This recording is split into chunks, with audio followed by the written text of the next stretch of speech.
Welcome back to this lecture series for Introduction to Philosophy. In this course, we have been focusing on a number of the most fundamental questions a human being can ask. Do we have free will? Does God exist? Is our death bad for us? How should we live and how should we act? And throughout, when looking at these questions, because we're in a philosophy class and because I told you the philosophical approach is one of rational argument, we've taken a specific sort of view or approach to these questions. I've encouraged you to think about, well, when you ask yourself the question, does God exist or do we have free will? The question you're asking is not, what have I been taught to believe about this subject in the past by my social, religious, or political or familial community? The question is not, what would make me feel good to believe on these various questions? No, if you're taking a philosophical approach, then the idea is that what you should believe about those questions is determined by reason and argument and evidence. And I think the best way to understand the point I want to make here is to use the existence of God, which has come up a number of times in this course. We've looked at some arguments for the existence of God, most notably versions of the cosmological argument. We've looked at the major argument against the existence of God, most notably the argument from evil. And one thing you might say to yourself is, well, that's all fine. That's for an abstract philosophical conversation. But what is it to you what I personally believe? Why do I have to justify my belief to you or anyone else through rational argumentation? Why does it matter if my beliefs are supported by the evidence? And if we stick with the example of the existence of God, again, you might say, the way in which most people believe or don't believe in God has little to do with philosophical arguments, which the vast majority of people are only maybe obliquely or slightly aware of. Most people who believe in God will say that they believe on the basis of faith. And that while they might think there's some evidence that points to the existence of God, they might say, that's not the primary reason or the primary thing that pushes me to believe in God. And it's this phenomena which I want to look at in this video. Specifically, we're going to broach the topic of the ethics of belief. Is that attitude I just sketched for you an appropriate one? Isn't it appropriate to say that I don't have to justify my beliefs to anyone?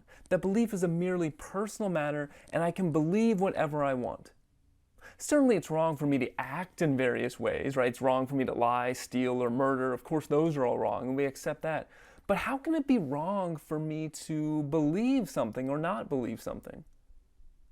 Why is that a matter for evaluation? Why do I need to justify that through reason? Is that the correct attitude?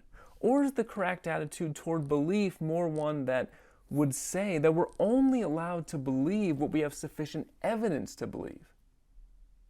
And so in this lesson, what we're going to look at is not an argument about any specific topic in philosophy, but more about what is the attitude or approach we should take toward belief itself.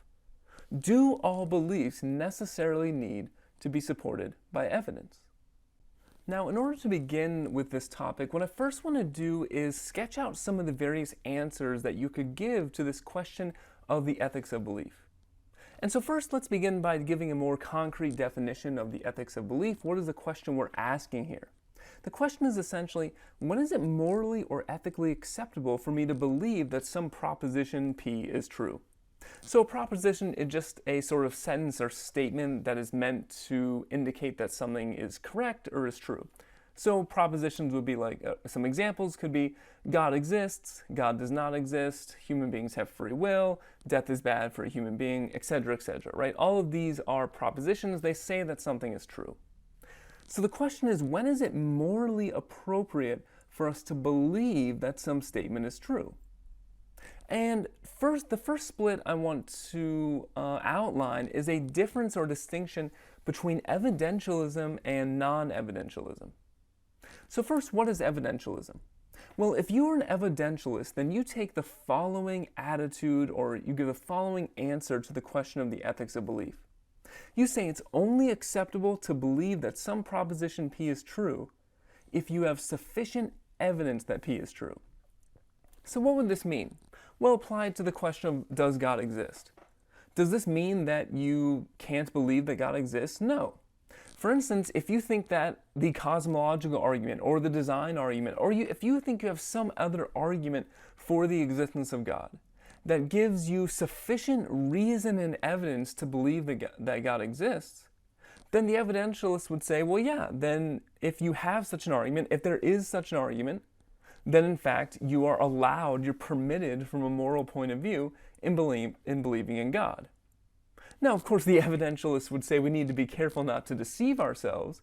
We need to be careful that we're not just assuming that some argument is stronger than it really is. We need to make sure we're looking at the countering arguments. For example, if you just believed that God exists because you heard about the cosmological argument, but you never gave serious thought to the problem of evil, then we might say, well, yeah, and we're not quite sure you have sufficient evidence yet. You haven't looked at all the opposing positions. But the point just is that if you're an evidentialist, you think anytime to have the right to believe something is true, you need to have evidence that that thing is true. So that's the evidentialist point of view. But there's also some other answers to the ethics of belief, and these two other answers I want to look at both fall under the heading of non-evidentialism. Now, non-evidentialism as a general category would just mean that in fact, there are at least some cases where you don't need rational evidence. You don't need sufficient rational evidence that the proposition in question is true. If you're a non-evidentialist, that means you think it's morally acceptable, for instance, to believe in God, even if you don't think that you have a sufficient knockdown philosophical argument that God exists. Even if at least part of the reason you're believing in God is a matter of personal or communal faith. And really, when we look at non-evidentialism, there are two different types. So first, Prudentialism. So what does Prudentialism say? It says it can at least sometimes be acceptable to believe that some proposition is true for some sort of practical reason. Right? So if you're a Prudentialist, you say, well, sometimes we don't believe something because we have a rational reason to think it's necessarily true, but it just has some good practical outcome in my life. Maybe it makes me feel good.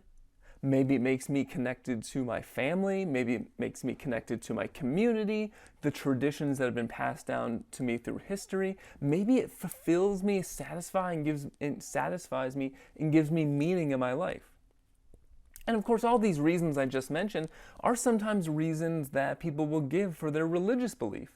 They might say, I believe in the doctrines of this given religion, or I believe in God, not necessarily because I know it's true in a rational philosophical sense, but because it fulfills me, it gives me meaning, it connects me to my community, and these are practical reasons I have to think that, to believe this proposition, even if I don't have enough evidence to necessarily know that it's true.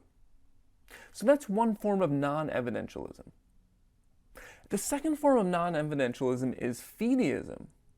And Fideism takes a more extreme view. It says it can at least sometimes be acceptable for one to believe that some proposition P is true merely as a matter of faith. Even if you have no evidence that P is true, or you have some evidence that P isn't true. So think about Prudentialism. You might be in a situation where you say, look, I've looked at the arguments for and against the existence of God. I'm not really sure I can determine what is true on just a rational basis. Both the problem of evil and the cosmological argument, for instance, both seem pretty strong. So because I'm not really sure, I'm just going to believe God exists because of the practical benefits it gives me.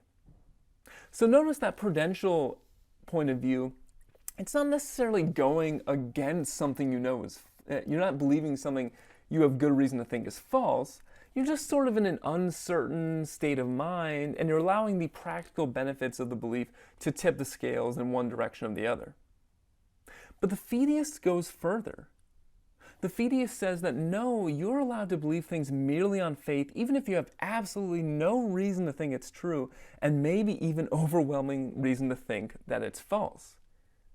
And this is obviously a form of non-evidentialism. It throws evidence essentially out the window and even goes farther than Prudentialism because you don't even need a practical reason to think that the belief is true. You can believe in God merely as a matter of faith. You can believe in a proposition on any of the other number of philosophical questions we've looked at merely as a matter of faith. So these are the three major answers to the question of the ethics of belief, and in this video we're going to focus on two of them, Evidentialism and Fideism, and in the next video we will take a look at Prudentialism. The classic statement of the evidentialist position is given in a famous article entitled The Ethics of Belief by the philosopher and mathematician W.K. Clifford. And here's what Clifford says. He argues for the following famous thesis, which we're going to refer to as Clifford's Credo. Clifford tells us, "It is wrong always, everywhere, and for anyone to believe anything upon insufficient evidence."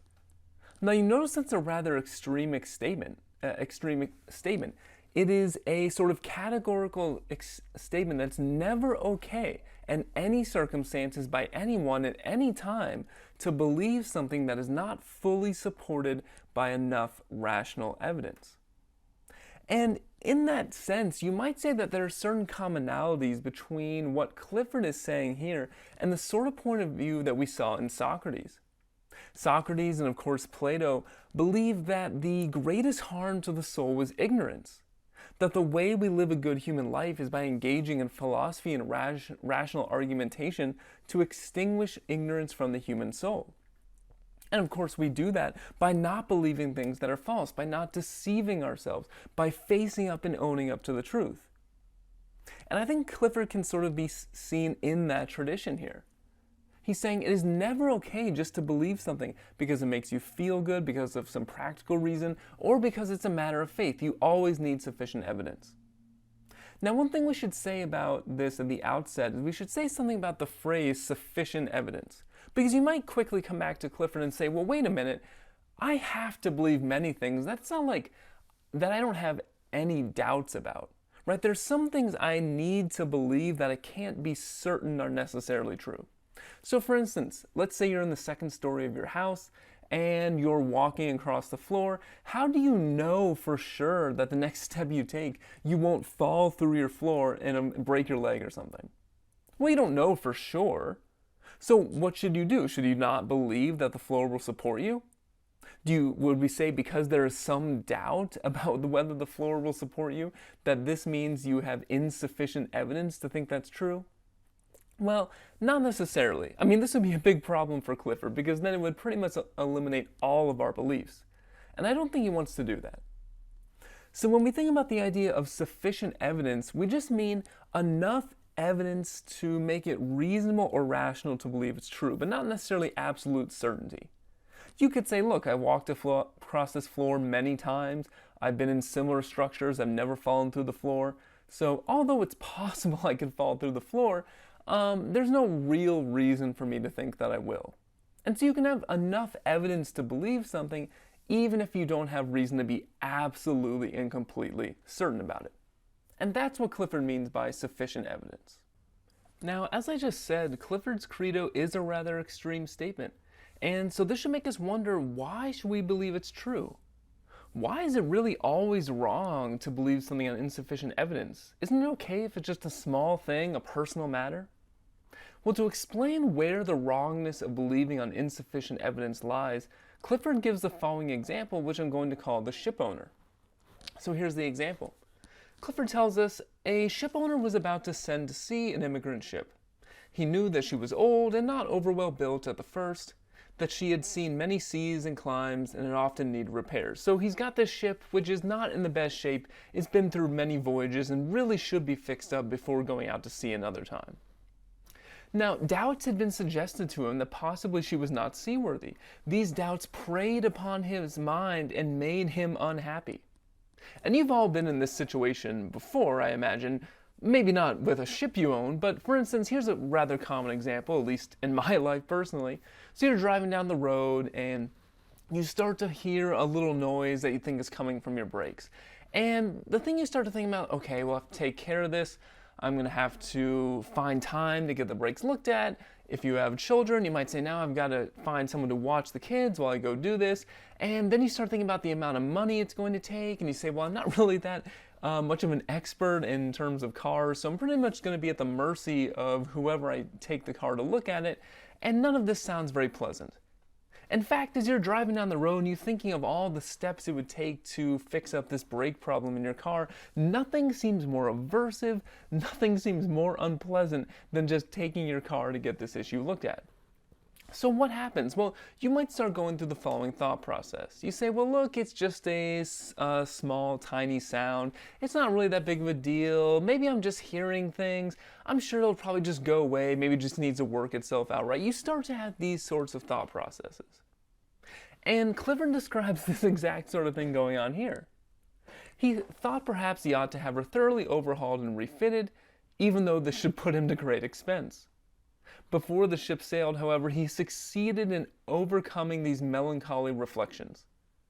So these unpleasant thoughts he's having about the unseaworthiness of the ship, he overcomes them in much the way I was just describing.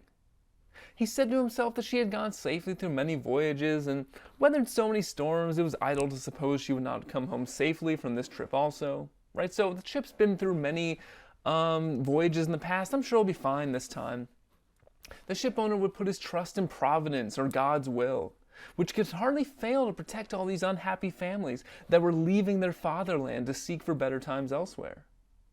He would dismiss from his mind all ungenerous suspicions about the honesty of the builders and the contractors, and in such a way he acquired a sincere and comfortable conviction that his vessel was thoroughly safe and seaworthy.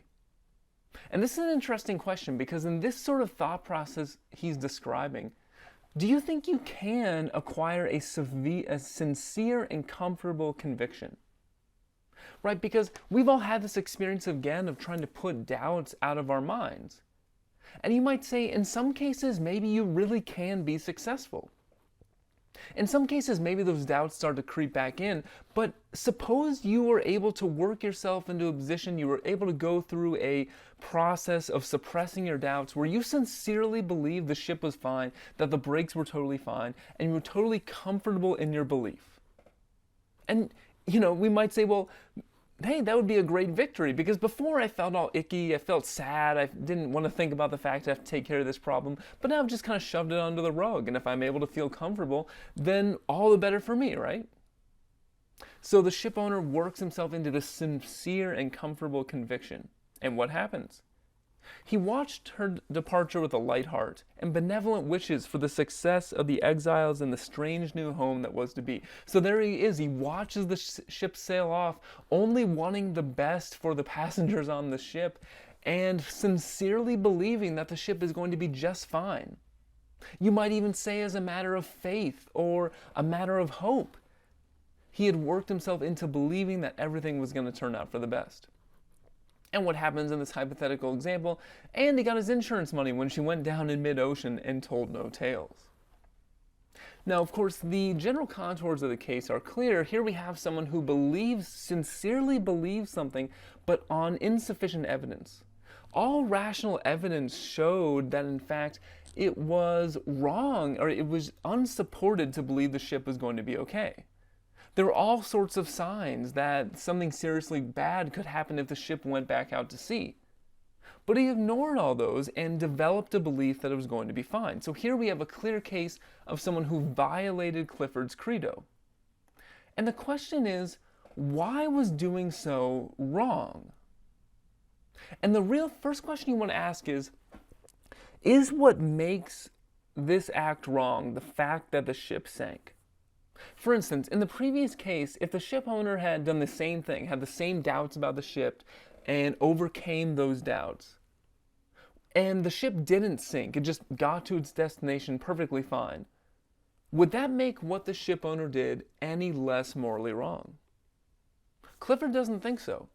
He explains this in the following passages. He says, "What shall we say of him? Surely this, that he was verily guilty of the death of those men. It is admitted that he did sincerely believe in the soundness of his ship, but the sincerity of his conviction can in no wise help him, because he had no right to believe on such evidence as was before him." So the primary issue is not how did things turn out, it was what did you have a right to believe given the evidence you had? And the person had no right to believe the ship would get there safely. And again, Clifford imagines, suppose that the ship was not unsound after all, that she made her voyage safely and many others after it. Will that diminish the guilt of her owner? Not one jot. When an action is once done, it is right or wrong forever. No accidental failure of its good or evil fruits can possibly alter that. Right, the question of whether the ship actually gets to the destination is just one of good or bad luck. In this case, the ship owner was unlucky. But the real moral wrong is in believing on insufficient evidence, putting a ship out to sea that should never have been put out to sea. The question of right or wrong, Clifford tells us, has to do with the origin of his belief, not the matter of it. Not what it was, but how he got it, and whether he had a right to believe on such evidence as was before him. So if we agree that what the ship owner did was wrong, and we agree that what the ship owner did was wrong even if it had made it safely to shore, then that means the wrongness of the ship owner's action wasn't determined by the consequence. It was determined by the manner in which he got the belief he had about the ship. And specifically in Clifford's view, what was wrong with how he got his belief is that it wasn't based on the evidence that he had in front of him. Thus far, I think the point that Clifford wants to make is relatively clear. We would all agree that the ship owner has acted incorrectly, that the ship owner should not have put the ship out to sea and was morally responsible for doing so. Furthermore, it seems that what makes that decision wrong was the fact that the ship owner didn't have sufficient evidence.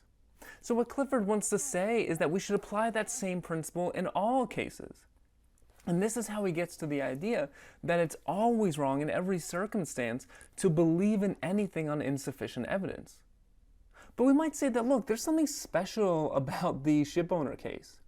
In the shipowner case, the shipowner is directly responsible for the lives of other people. He knows that there's going to be passengers on his ship. He is charged with the responsibility of making sure that the ship is in good working order. And to that extent, we might say, well, look, he has special responsibilities that most of us don't have. For the shipowner, his belief about the seaworthiness of the ship is not just a private matter that he can decide on his own. Other people's lives hang in the balance. But the same thing doesn't apply, you would say, to many other beliefs, for instance, our religious beliefs. Do people's lives hang in the balance depending on whether I believe in God or not, whether I think there's evidence for it or not? Do people's lives hang in the balance? Is there any great social harm that is at stake when we decide what to believe about certain religious claims? One might argue that no, that's not the case, that these just are more private matters, and so that fundamentally Clifford's point doesn't hold. Clifford recognizes this and responds with an interesting and subtle idea, which I think we can see as relating to the original shipowner case. And the question is going to be the following. What is the potential harm of unsubstantiated belief? If we're going to use the analogy, what is the ship in question here? And I think for Clifford, the ship in question here is society as a whole. The structure of society, which we are all members of. It's a ship that contains all of us and that we're all riding on and that we all depend on for our well-being. And Clifford believes, just as the ship owner's beliefs about his ship determine the well-being of the passengers, so the beliefs that all of us as individuals hold within society have a real effect on our success as a society. So he makes this point in the following passages. He tells us, no one man's belief is in any case a private matter which concerns himself alone. Our lives are guided by that general conception of the course of things which has been created by society for social purposes. Our words, our phrases, our forms and processes and modes of thought are common property, fashioned and perfected from age to age, an heirloom which every succeeding generation inherits as a precious deposit and a sacred trust to be handled to the next one. So what is he saying here? Well, what we believe, and more importantly, the way in which we think it's acceptable to believe something is true, is a tradition that is handed down by society through the generations. Right? And society will take on a certain character depending on how that tradition is handed down. So a society could have one character if it thinks it's totally acceptable to believe things merely as a matter of faith or as a private matter where evidence doesn't matter. On the other hand, if a society has a more scientific character that rejects the mythological and more superstitious beliefs and is focused on more rigorous reasoning where we always need evidence for our beliefs, then that society will take on another character. And part of what Clifford wants to say is that we should look at our character of our society as a scientific enterprise, and we should want to jealously guard the character that society has from that. To the extent that our society places a value on looking for evidence, on believing what we know to be true based on our best reasoning and experimentation, to the extent that society has that character, we should want to protect it to jealously guard it and protect it, and to make sure it's passed down to the next generation. And how do we contribute to that? Or how do we undermine that? It's on the basis of our personal beliefs. Clifford says, belief is that sacred faculty which prompts the decisions of our will and knits into harmonious working all the compacted energies of our being. It is ours not for ourselves but our humanity. It is rightly used on truths which have been established by long experience and wanting toil, and which have stood in the fierce light of free and fearless questioning. The ideal character we want for society is one where we say, that which we believe is the process of a rigorous search for the truth, where we subject any claim to fearless questioning and only believe that which can stand up to scrutiny. And if we do that, if we believe that which is supported by the best evidence, then we can have more productive social relationships, better lives, and perhaps we can even be governed in a more evidence-based and scientific manner. To the extent that a society believes things based on evidence which are true, it will be a more flourishing society.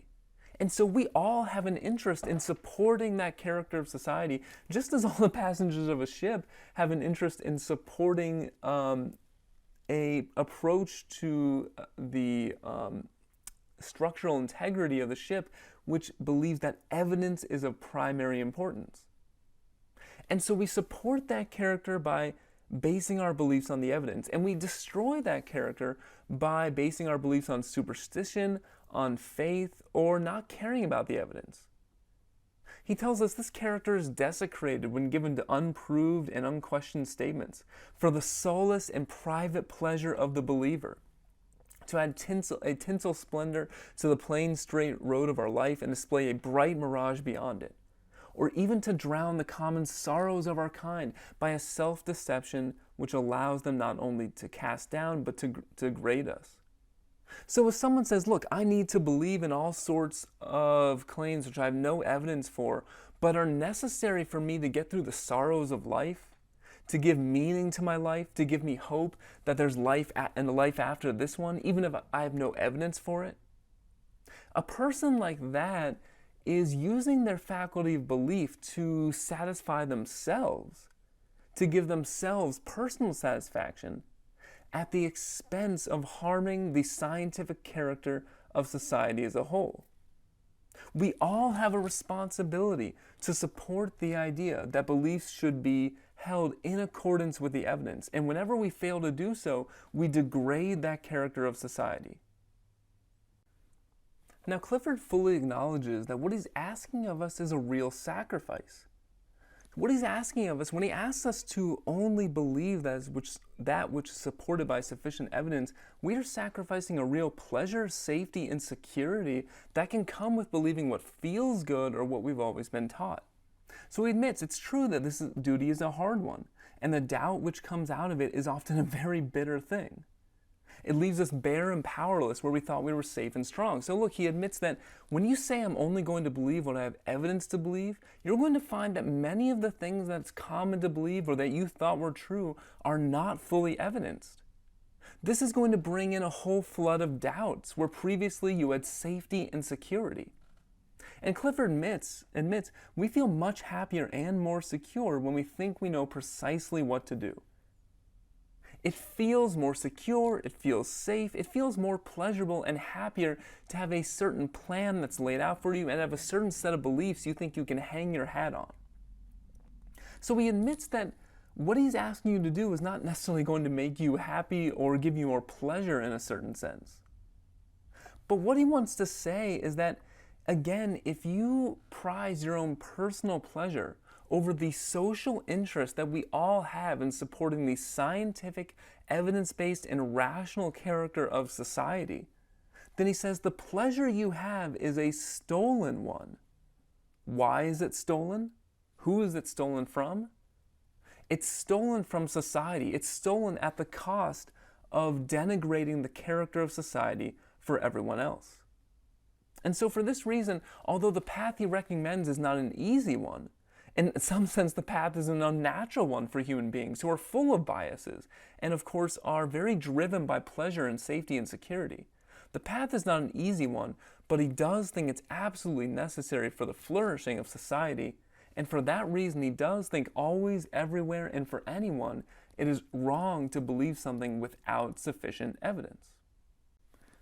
Now that we have seen the basic points of the evidentialist point of view, I want to end this video by just briefly sketching the other two options, the non-evidentialist options, Prudentialism and Fideism. And again, we will consider Prudentialism more in the next video. But let's say something about Fideism. So remember, the idea behind Fideism is that it's acceptable to believe a proposition is true merely as a matter of pure faith. Now, one famous quote that is often used in support or as an example of the Fideist point of view is the statement from the philosopher Tertullian, although I should say that some people say that this statement is somewhat misinterpreted, and that's not really espousing a full and pure form of Fideism, but it is often taken to be an example, so we should examine it for that reason. So Tertullian says, the biblical narrative of Christ's death and resurrection is by all means to be believed because it is absurd. The fact is certain because it is impossible. Now, a couple points to make here. One, we can see why this is an example of Fideism. The idea is that Tertullian is saying, at least according to this quote as it seems to read, that the story about Christ's death and resurrection, it's something we should believe even though and because we know it's impossible or absurd. Now, this is a very strange thing to say. To say that I ought to believe something because I know that it cannot be true, because I know it's absurd, contradictory, impossible, ridiculous. And for this reason, although it's often common to associate religion with a form of faith, and there certainly is a form of faith that does undergird religious belief, many traditional religious believers have actually rejected Fideism. They say Fideism goes too far. And you can see why that would be, right? To say that we should believe something because it is absurd would seem to suggest, on the one hand, I'm believing this thing even though I know it's false.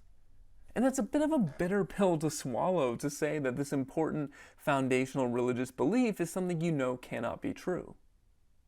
So Fideism really is quite extreme, and it's more extreme than just the idea that faith plays a role in belief formation. Right, one might say, look, I have good evidence to believe that God exists. Maybe I think some arguments point in that way, but maybe I don't have an argument that gets me all the way there. Maybe faith finishes the job. That's a different matter, and that's a view that many traditional religions will take. But Fideism goes farther, and it says, look, you don't need any argument at all, and even if you have an argument against the claim, it's still acceptable to believe it. So it's obviously the exact opposite of what Clifford was putting forth. It's the exact sort of attitude that he thinks degrades our rational and belief formation faculties as a society. But of course there is a third option which I want to sketch as well, and that is Prudentialism. And remember that Prudentialism says, well, it's acceptable sometimes to believe things are true for practical reasons.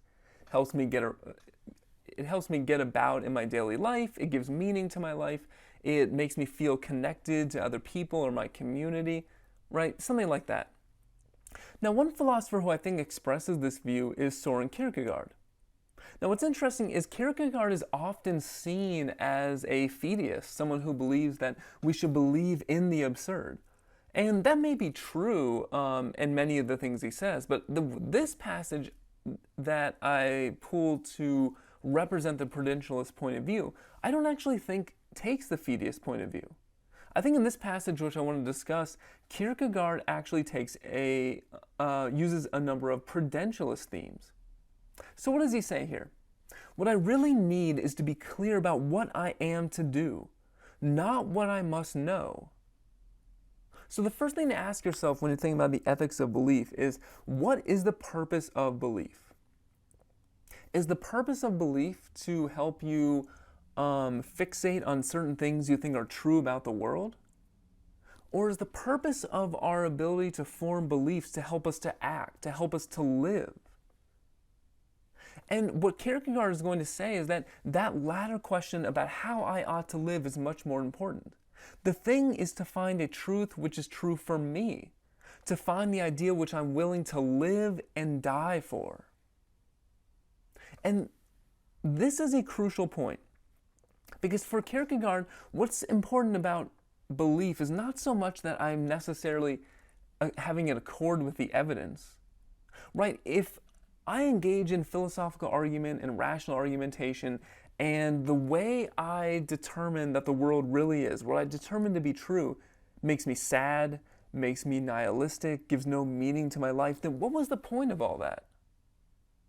No, Kierkegaard says that the reason for our belief is to give us a fulfillment, satisfaction, and let us fixate on certain ideas or truths that give so much meaning to your life that you'd be willing to die for them. As he continues on, what use would it be to propound the meaning of Christianity, to explain many separate facts, if it had no deeper meaning for myself and for my life? And I think here's where we will really need to continue considering this issue into the next video. When we engage in rational and philosophical argumentation to form our beliefs, is what we're supposed to be doing finding the truth, the capital T truth, the objective truth that is true for everyone? Or when we use our faculties of belief, is what we're supposed to be doing finding a personal reality or personal truth that I believe it because it fulfills me, because it gives me meaning, because it makes me and allows me to live a flourishing life? These are the fundamental questions we'll need to ask. But for now, I will stop. Thank you as always for listening, and I'll see you in the next video.